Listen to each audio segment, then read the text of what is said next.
Today we're going to be learning about e, which is a constant, sort of like pi, and natural log, which is actually just log base of e. Before we start looking at our natural log properties, we're going to go over our log properties, which you should already have in your notes. So remember that these four properties are always true. Whenever you have a log base of b times 1, you're always going to get 0. Whenever your base and the number in front of the log matches, you're always going to end up with the number 1. Whenever the base and the number in front of log matches and it's raised to an exponent, your final answer is always the exponent. And then finally, whenever your log is the exponent and the base of the log and the base number is the same, your final answer is going to be x, which is the number in front of the log. Now, what you're going to notice about the natural log properties is that they are quite similar to our log properties. So here are the four natural log properties, and what we're going to do is we're going to convert the natural log properties into log notation. So remember that natural log simply just means log base e. So I took the liberty of rewriting them all as log base e. So that's right here. So all I did between this and this is I rewrote natural log as log base e, because remember that log base e is natural log, so these two can be interchangeable. So I took these four properties and I converted them to log base e.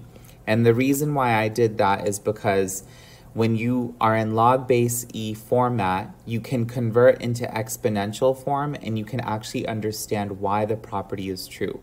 So basically for the first property, we're saying that natural log of 1 is equal to 0. What that means is log base e times 1 is equal to 0. So if I think about that in exponential format, that means this. Well, this is always going to be true, right? Whenever you raise any number or letter or variable, whether it be e, whether it be pi, whether it be a unicorn, whatever, whenever you raise anything to 0, it's always going to be 1.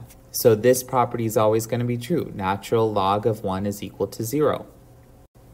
Now let's look at the next property. The next property says that the natural log of e is always going to equal 1. So converted to log format, this means log base of e to the e is equal to 1. If I convert this to exponential form,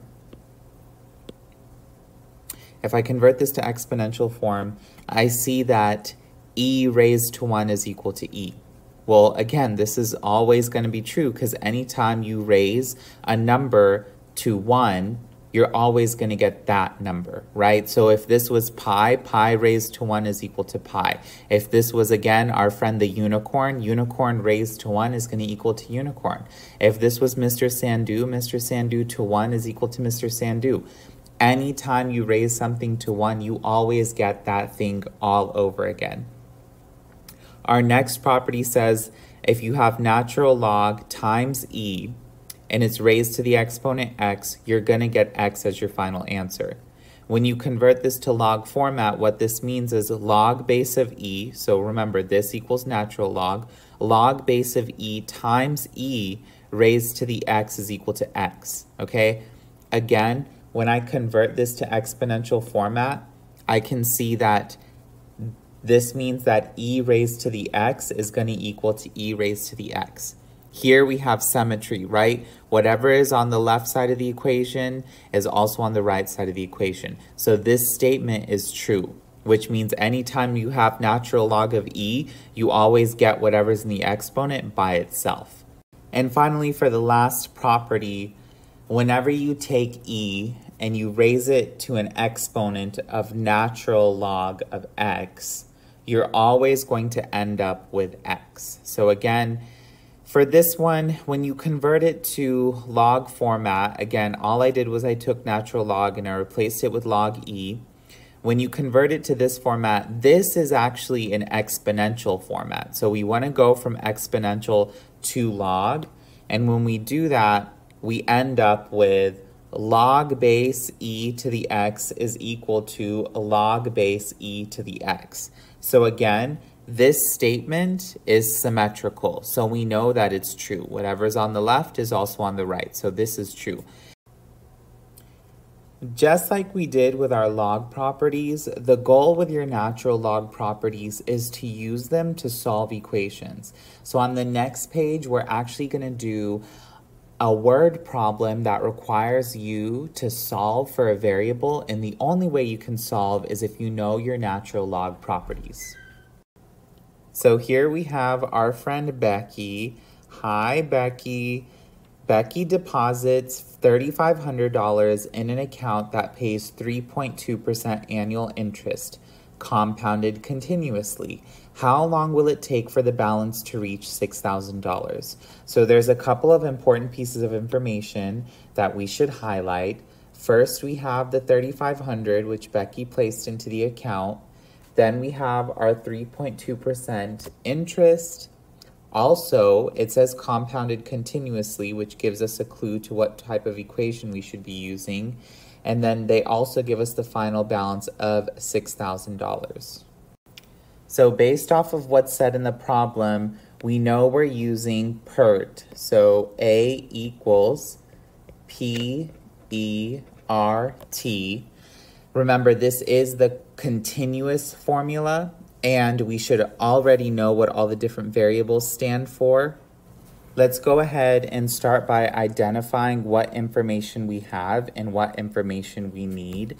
So we know that our starting balance, or our principal, is equal to $3,500. We also know that our ending balance is equal to $6,000. We know that our interest rate is 3.2% or 0.032, but the one thing that we're missing is time. So we need to solve our equation for time. So let's go ahead and plug everything in. We have 6,000 is equal to 3,500 e raised to 0.032 times t. So of course, to solve this equation, we want to get t by itself. The most straightforward thing to do right now is just divide both sides by 3,500.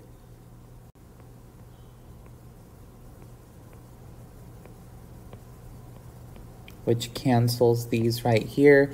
And now our new equation is simply written as 6,000 divided by 3,500 is equal to e raised to 0.032 times t. So of course, now we have a bit of an issue because t, which is our time variable, is located in the exponent, and we need to get it out of the exponent. So this means we have to use one of our natural log properties.